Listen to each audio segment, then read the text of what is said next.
Google just dropped the Gemini CLI, a powerful command line tool that lets you build, test, and run Gemini apps right from your terminal. But what makes it different? Unlike traditional AI tools, Gemini CLI is built for local development with deep integration into Google's new Gemini ecosystem, combining AI prompts, workflows, and automation into one seamless experience.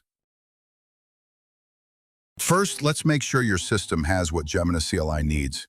You need Node.js v18+ and Python 3.10 plus installed. Now let's install the Gemini CLI globally using NPM. This might take a few seconds.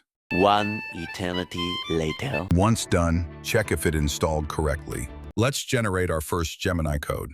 NN, I'm calling it test T. The CLI sets everything up for you.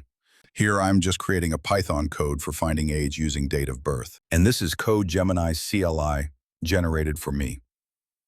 I even tested this out in Kotlin and it works smoothly. Honestly, there's so much you can create with it. Just experiment and make it your own. Oh,